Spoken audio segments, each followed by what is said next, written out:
ਬਿਸਮਿਲ੍ਲਾ ਰਹਿਮਾਨ ਰਹੀਮ। ਸੱਜਣੋਂ ਤੇ ਮਿੱਤਰੋ, ਗੱਲ ਚੱਲ ਰਹੀ ਸੀ ਸਰਕਾਰਾਂ ਦੀ ਪਾਲਿਸੀ ਦੇ ਉੱਤੇ ਅਮਲ ਦਰਾਮਦ ਦੀ। ਮੈਂ ਗੱਲ ਅਰਜ਼ ਕੀਤੀ ਸੀ ਕਿ ਸਰਕਾਰ ਚੰਗੀ ਪਾਲਿਸੀ ਤਰਤੀਬ ਦਿੰਦੀ ਹੈ, ਉਹਦੀ ਨੀਅਤ ਵਿੱਚ ਵੀ ਕੋਈ ਫਤੂਰ ਜਾਂ ਖਾਬੀ ਨਹੀਂ ਹੁੰਦੀ, ਪਰ ਜਿਹੜੀ ਮਸ਼ੀਨਰੀ ਨੇ ਉਸ ਪਾਲਿਸੀ ਉੱਤੇ ਅਮਲ ਦਰਾਮਦ ਕਰਾਉਣਾ ਹੁੰਦਾ ਹੈ, ਜਦ ਉਹ ਹੀ ਕਰਪਟ ਹੋਵੇ, ਉਹਦੇ ਅੰਦਰ ਚੋਰ ਮੌਜੂਦ ਹੋਵਣ, ਜਦ ਉਹ ਨੀਅਤ ਦੇ ਭੈੜੇ ਹੋਵਣ, ਤਾਂ ਫਿਰ ਕੋਈ ਵੀ ਸਰਕਾਰ ਉਹਨਾਂ ਖਾਬਾਂ ਨੂੰ ਤਾਬੀਰ ਨਹੀਂ ਕਰ ਸਕਦੀ ਜਿਹੜੇ ਦਿਨ ਰਾਤ ਦੀ ਮਿਹਨਤ ਨਾਲ ਉਲੀਕੇ ਜਾਂਦੇ ਨੇ। ਸਾਡੀ ਸਭ ਤੋਂ ਵੱਡੀ ਬਦਨਸੀਬੀ ਇਹ ਅਫਸਰਸ਼ਾਹੀ ਅਤੇ ਉਹ ਨਾਲਾਇਕ ਟੋਲਾ ਹੈ ਜਿਹਨੇ ਹਮੇਸ਼ਾ ਪਾਲਿਸੀਆਂ ਨੂੰ ਅਮਲੀ ਸ਼ਕਲ ਇਖਤਿਆਰ ਹੀ ਨਹੀਂ ਕਰਨ ਦਿੱਤੀ। ਰਿਸ਼ਵਤਖੋਰੀ ਤੋਂ ਲੈ ਕੇ 2 ਨੰਬਰੀ ਤੀਕਰ, ਸਿਫਾਰਸ਼ੀ ਪਰਚੀਆਂ ਤੋਂ ਲੈ ਕੇ ਦੂਜਿਆਂ ਦਾ ਹੱਕ ਮਾਰਨ ਤੀਕਰ, ਸਭ ਤੋਂ ਵੱਡੀ ਮੁਜਰਮ ਇਹ ਅਫਸਰਸ਼ਾਹੀ ਅਤੇ ਸਾਡੀ ਸਰਕਾਰੀ ਮਸ਼ੀਨਰੀ ਦੇ ਉਹ ਕਲਪੁਰਜ਼ੇ ਨੇ ਜਿਹੜੇ ਪੂਰਾ ਸਿਸਟਮ ਅਗਾਂਹ ਲੈ ਕੇ ਟੁਰਦੇ ਨੇ। ਤੁਸੀਂ ਉੱਥੇ ਹਿਸਾਬ ਲਾ ਲਵੋ ਕਿ ਪਿਛਲੇ ਦਿਨ ਇੱਕ ਅਜਿਹੇ ਬੰਗਲੇ ਦੀਆਂ ਤਸਵੀਰਾਂ ਸੋਸ਼ਲ ਮੀਡੀਆ 'ਤੇ ਵਾਇਰਲ ਹੋਈਆਂ ਜਿਹਦਾ ਮੁੱਲ ਅਰਬਾਂ ਰੁਪਈਏ ਦੱਸਿਆ ਜਾਂਦਾ ਸੀ। ਇਹਦਾ ਮਾਲਕ ਕੋਈ ਜਾਗੀਰ ਦਾ ਜਾਂ ਲੈਣ ਨਹੀਂ ਸੀ, ਬਲਕਿ ਇੱਕ ਆਮ ਗ੍ਰੇਡ 12 ਦਾ ਸਰਕਾਰੀ ਮੁਲਾਜ਼ਮ ਇਸ ਮਹਾਲਨੁਮਾ ਬੰਗਲੇ ਦੀ ਮਲਕੀਅਤ ਰੱਖਦਾ ਸੀ। ਬਹੁਤਾ ਦੂਰ ਨਾ ਜਾਈਏ, ਇਹ ਵੇਖ ਲਈਏ ਕਿ ਜਿਹੜੇ ਸਰਕਾਰੀ ਮੁਲਾਜ਼ਮ ਚੰਦ ਹਜ਼ਾਰ ਜਾਂ ਲੱਖ ਰੁਪਏ ਤਨਖਾਹ ਵਸੂਲ ਕਰਦੇ ਨੇ, ਉਹਨਾਂ ਦੇ ਲਾਈਫ ਸਟਾਈਲ ਵੱਲ ਝਾਤ ਮਾਰੀਏ ਤੇ ਇਹ ਲੱਗੇਗਾ ਜਿਵੇਂ ਇਹਨਾਂ ਦੇ ਪਿਛੋਕੜ ਵਿੱਚ ਕਰੋੜਾਂ ਰੁਪਏ ਦੀ ਜਾਇਦਾਦ ਮੌਜੂਦ ਹੈ। ਹਾਲਾਂਕਿ ਪਿਛਲੇ 1-2 ਨਸਲਾਂ ਫਰੋਲੀਏ ਤਾਂ ਉਹ ਕੱਖ ਵੀ ਨਹੀਂ ਲੱਭੇਗਾ। ਤੁਸੀਂ ਆਪਣੇ ਬਿਊਰੋਕਰੇਟਾਂ ਦੇ ਬਾਲਾਂ ਦਾ ਸਕੂਲ ਵੇਖੋ, ਘਰਾਂ ਵਿੱਚ ਖਲੋਤੀਆਂ ਗੱਡੀਆਂ ਗਿਣ ਲਵੋ, ਫਿਰ ਇਹਨਾਂ ਦਾ ਰਹਿਣ ਸਹਿਣ ਵੇਖੋ, ਤੁਸੀਂ ਹੈਰਾਨ ਰਹਿ ਜਾਓਗੇ ਕਿ ਇੰਨਾ ਪੈਸਾ ਦੇ ਮਾਲ ਕਿੱਥੋਂ ਆ ਰਿਹਾ ਹੈ। ਇਹ ਉਹ ਪੈਸਾ ਹੈ ਜਿਹੜੇ ਮੇਰੀਆਂ ਅਤੇ ਤੁਹਾਡੀਆਂ ਹੱਡੀਆਂ ਵਿੱਚੋਂ ਨਿਚੋੜ ਕੇ ਇਹ ਅਸ਼ਰਾਫੀਆ ਆਪਣੀ ਅਯਾਸ਼ੀ ਦਾ ਸਮਾਨ ਕਰਨ ਲਈ ਆਪਣੇ ਖੇਸੇ ਪਾਉਂਦੀ ਹੈ। ਬਹਰਹਾਲ ਮੈਂ ਚੰਗੇ ਦੀ ਉਮੀਦ ਕਰਨ ਵਾਲਾ ਮੁਸਬਤ ਸੋਚ ਦਾ ਮਾਲਕ ਹਾਂ। ਹੁਣ ਵੀ ਸਮਝਦਾ ਹਾਂ ਕਿ ਜੇਕਰ ਨਵਾਜ਼ ਸ਼ਰੀਫ ਦੀ ਧੀ ਮਰੀਮ ਨਵਾਜ਼ ਇਸ ਨੀਅਤ ਨਾਲ ਕੰਮ ਕਰ ਰਹੀ ਹੈ ਕਿ ਉਹਨੇ ਆਮ ਬੰਦੇ ਨੂੰ ਰਿਲੀਫ ਦੇਣਾ ਹੈ ਜਾਂ ਉਹਦੇ ਮਸਾਇਲ ਹੱਲ ਕਰਨ ਲਈ ਪੈਰ ਪੁੱਟਣਾ ਹੈ, ਫਿਰ ਯਕੀਨ ਮੰਨੋ ਉਹ ਵੇਲਾ ਦੂਰ ਨਹੀਂ ਜਦੋਂ ਸਾਡੇ ਬਹੁਤ ਸਾਰੇ ਮਸਾਇਲ ਹੱਲ ਹੋ ਜਾਣਗੇ, ਜਦ ਅਸੀਂ ਇਸ ਸਮਾਜ ਵਿੱਚ ਵੱਡੀ ਤਬਦੀਲੀ ਵੇਖਾਂਗੇ।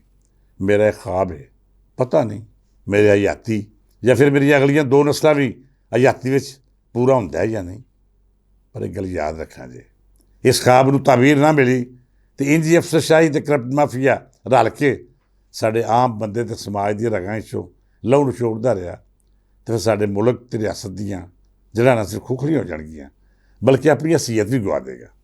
ਰੱਬ ਨਾ ਕਰੇ ਕਿ ਸਾਡੇ ਉੱਤੇ ਅਜਿਹਾ ਵੇਲਾ ਆਵੇ ਕਿ ਅਸੀਂ ਆਪਣੀ ਰਿਆਸਤ ਦੀ ਬਰਬਾਦੀ ਦਾ ਤਮਾਸ਼ਾ ਆਪਣੀ ਅੱਖਾਂ ਨਾਲ ਵੇਖੀਏ। ਮੇਰੀ ਤਾਂ ਇਹੋ ਦੁਆ ਹੈ ਕਿ ਜਿਹੜਾ ਬਦਬਖਤ ਹਰਾਮਖੋਰੀ ਕਰਦੇ ਹੈ, ਰੱਬ ਤਾਲਾ ਉਹਨੂੰ ਤਬਾਹ ਬਰਬਾਦ ਕਰ ਦੇ। ਸੱਜਣ ਪਿਆਰਿਓ, ਗੱਲ ਬੜੀ ਦੂਰ ਨਿਕਲ ਗਈ। ਤੁਹਾਡੇ ਨਾਲ ਤਜ਼ਕਰਾ ਕਰਨਾ ਸੀ ਓਵਰਸੀਜ਼ ਪਾਕਿਸਤਾਨੀ ਕਮਿਸ਼ਨ ਦਾ।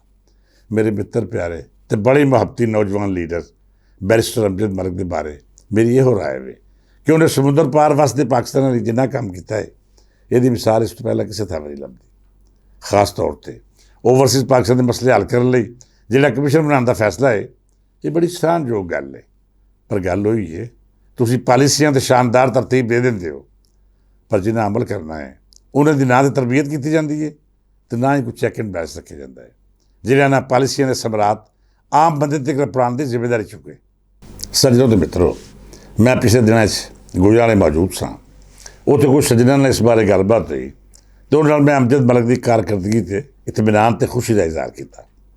ਗੁਜਰਾਂਵਾਲੇ ਦੇ ਮੇਰੇ ਬਰਖੁਰਦਾਰ ਅਤੇ ਮੁਕਾਮੀ ਸਹਾਫਤ ਵਿੱਚ ਉੱਚ ਪੱਧਰੀ ਨਾਂ ਰੱਖਣ ਵਾਲੇ ਉਸ ਦੋਸਤ ਨੇ ਮੈਨੂੰ ਆਖਿਆ ਕਿ ਉਸਤਾਦ ਜੀ, ਤੁਹਾਡਾ ਫਰਮਾਨਾ ਸਿਰ ਅੱਖਾਂ 'ਤੇ, ਉਹ ਖਬਰਾਂ ਦੇ ਦਾਅਵੇ ਵੀ ਸਿਰ ਮੱਥੇ 'ਤੇ, ਪਰ ਜ਼ਮੀਨੀ ਹਕਾਇਕ ਇਹ ਤੁਹਾਡੀਆਂ ਗੱਲਾਂ ਤੋਂ ਬਹੁਤ ਮੁਖਤਲਿਫ ਸੀ।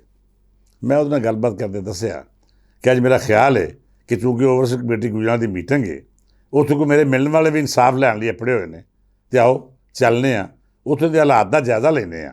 ਮੇਰੇ ਲਈ ਅਜਿਹੀ ਪੰਚਾਇਤ ਜਾਂ ਕਮਿਸ਼ਨ ਜਾਣਾ ਕੋਈ ਨਵੀਂ ਗੱਲ ਨਹੀਂ ਸੀ।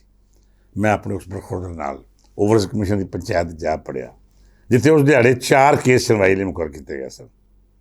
ਮੈਂ ਇੱਕ ਆਮ ਬੰਦੇ ਦੇ ਰੂਪ ਵਿੱਚ ਇਹ ਸਭ ਵੇਖ ਰਿਹਾ ਸਾਂ ਕਿ ਵੀਰ ਅਮਜਦ ਮਲਿਕ ਅਤੇ ਮਰੀਮ ਨਵਾਜ਼ ਹੋਰਾਂ ਜਿਹੜੀਆਂ ਪਾਲਿਸੀ ਤਰਤੀਬ ਦਿੱਤੀਆਂ ਨੇ, ਉਹ ਕਿੰਨੀਆਂ ਕੁ ਪੁਰਅਸਰ ਅਤੇ ਉਹਨਾਂ ਦੇ ਨਤਾਇਜ ਕਿਸ ਹੱਦ ਤੱਕ ਆਮ ਬੰਦੇ ਦੀ ਸੁਖਾਈ ਲਈ ਸਾਹਮਣੇ ਆ ਰਹੇ ਨੇ। ਕਮਿਸ਼ਨ ਦੇ ਸਾਰੇ ਮੈਂਬਰ ਮੌਜੂਦ ਸਨ, ਪਰ ਉਹਦੀ ਗੁਫ਼ਤਗੂ ਸੁਣ ਕੇ ਅੰਦਾਜ਼ਾ ਹੋਇਆ ਕਿ ਜਿਵੇਂ ਇਹ ਕਮਿਸ਼ਨ ਸਵਾਇਤਫਤ ਸਲੀ ਤੋਂ ਕੁਝ ਵੀ ਹੋਰ ਨਹੀਂ। ਤੁਸੀਂ ਇਸ ਕਮਿਸ਼ਨ ਦੀ ਸੰਜੀਦਗੀ ਦਾ ਅੰਦਾਜ਼ਾ ਇੱਥੋਂ ਕਰ ਲਵੋ ਕਿ 4 ਕੇਸਾਂ ਦੇ ਮੁਦਈ ਉੱਥੇ ਮੌਜੂਦ ਸਨ, ਪਰ ਕੋਈ ਇੱਕ ਵੀ ਮੁਲਜ਼ਮ ਹਾਜ਼ਰ ਨਹੀਂ ਸੀ। ਮਤਲਬ ਇਹ ਕਿ ਕਿਸੇ ਨੂੰ ਵੀ ਇਸ ਕਮਿਸ਼ਨ ਦੇ ਭਾਰ ਦੀ ਅਹਿਮੀਅਤ ਦਾ ਅੰਦਾਜ਼ਾ ਹੀ ਨਹੀਂ ਸੀ। ਜਾਂ ਫਿਰ ਦੂਜੀ ਅੱਖਰਾਂ ਵਿੱਚ ਇਹ ਆਖ ਲਵੋ ਕਿ ਸਾਰੇ ਮੁਲਜ਼ਮ ਜਾਣਦੇ ਸਨ ਕਿ ਇਸ ਕਮਿਸ਼ਨ ਦੇ ਹੱਥ ਵੱਸ ਕੁਝ ਵੀ ਨਹੀਂ। ਹੋਰ ਤੇ ਹੋਰ ਕਮਿਸ਼ਨ ਦੇ ਮੈਂਬਰਸ ਆਪਸ ਵਿੱਚ ਗੱਲਬਾਤ ਕਰਦੇ ਆ, ਤਾਸਰ ਦੇਣ ਦੇ ਨਾਲ ਨਾਲ ਵਾਜ਼ੇ ਅੱਖਰਾਂ 'ਚ ਆਖ ਰਿਹਾ ਸਨ ਕਿ ਅਸੀਂ ਮੁਲਜ਼ਮਾਂ ਨੂੰ ਕਿਵੇਂ ਤਲਬ ਕਰੀਏ, ਸਾਡੇ ਕੋਲ ਤਾਂ ਇਖਤਿਆਰ ਹੀ ਕੋਈ ਨਹੀਂ। ਰੱਬ ਦੇ ਬੰਦੇ ਹੋ, ਜੇ ਤੁਹਾਡੇ ਕੋਲ ਕੋਈ ਇਖਤਿਆਰ ਨਹੀਂ ਫਿਰ ਤੁਸੀਂ ਇਹਨਾਂ ਨਿਮਾਣਿਆਂ ਨੂੰ ਜਿਹੜੇ ਆਪਣੀ ਜ਼ਮੀਨ ਜਾਇਦਾਦ ਅਤੇ ਕੁੱਲ ਅਸਾਸਾ ਗਵਾਈ ਬੈਠੇ ਨੇ, ਕਈ ਮੀਲ ਦੂਰੋਂ ਕਿਉਂ ਤਲਬ ਕੀਤਾ?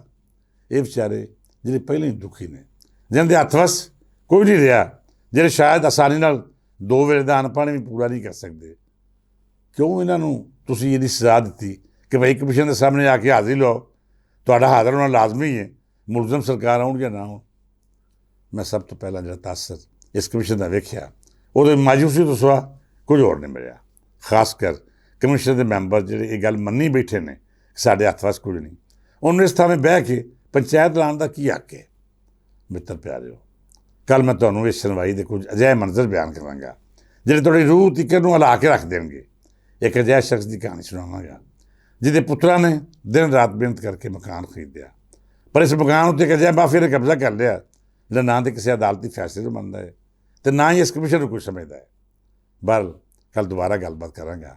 ਇਹਦੇ ਨਾਲ ਨਾਲ ਆਪਣੇ ਵੀਰ ਅਮਜਦ ਮਲਿਕ ਨੂੰ ਅਰਜ਼ ਕਰਾਂਗਾ ਕਿ ਤੁਹਾਡੀ ਨੀਅਤ ਵਿੱਚ ਕੋਈ ਖਰਾਬੀ ਨਹੀਂ, ਤੁਸੀਂ ਮੈਨੂੰ ਅਜਿਹਾ ਮੁਖਲਸ ਅਤੇ ਸ਼ਾਨਦਾਰ ਪਾਕਿਸਤਾਨ ਲੱਗੇ ਹੋ ਜਿਹਦੇ ਆਜ਼ਾਦੀ ਦਾ ਮਕਸਦ ਦੂਜੀ ਦੀ ਮੁਸ਼ਕਲਾਂ ਦੂਰ ਕਰਨਾ ਹੈ। ਪਰ ਬੇਲੀਓ, ਤੁਹਾਡੇ ਜਿਹਾ ਲੋਕ ਜਿੰਨੀ ਵੀ ਕੋਸ਼ਿਸ਼ ਕਰ ਲੈਣ, ਜਦ ਤੱਕ ਥੱਲੇ ਵਾਲਾ ਮਾਫੀਆ ਬੰਦੇ ਦਾ ਪੁੱਤਰ ਨਹੀਂ ਬਣੇਗਾ, ਮਸਲੇ ਹੱਲ ਨਹੀਂ ਹੋਣਗੇ। ਇਸ ਕਮਿਸ਼ਨ ਵਿੱਚ ਬੈਠੇ ਕੋਈ ਲੋਕ ਇੰਤਹਾਈ ਮੁਖਲਸ ਅਤੇ ਧਿਆਨਦਾਰ ਸਨ, ਜਿਹੜੇ ਚਾਹੁੰਦੇ ਸਨ ਕਿ ਇਨਸਾਫ ਮਿਲੇ, ਜਿਹਦੀ ਪੂਰੀ ਕੋਸ਼ਿਸ਼ ਹੈ ਕਿ ਉਹ ਖਾਬ ਤਾਬੀਰ ਹੋ ਸਕੇ ਜਿਹੜਾ ਸਾਡੀ ਪੰਜਾਬ ਸਰਕਾਰ ਨੇ ਵੇਖਿਆ ਹੈ। ਪਰ ਕੁਝ ਅਜਿਹੀਆਂ ਟੂਬਾਂ ਵੀ ਸਨ ਜਿਹਨੇ ਇਸ ਖਾਬ ਨੂੰ ਤਾਬੀਰ ਦੇਣ ਦੀ ਬਜਾਏ ਆਪਣੇ ਮਾਮਲਾਤ ਸਿੱਧੇ ਕਰਨ 'ਤੇ ਫੋਕਸ ਕਰ ਰੱਖਿਆ ਹੈ। ਕੱਲ੍ਹ ਇਸ ਬਾਰੇ ਬੜੀ ਤਫਸੀਲ ਨਾਲ ਗੱਲਬਾਤ ਕਰਾਂਗਾ। ਅੱਜ ਲਈ ਨਹੀਂ, ਇਜਾਜ਼ਤ ਦਿਓ। ਰੱਬ ਰੱਖਾ।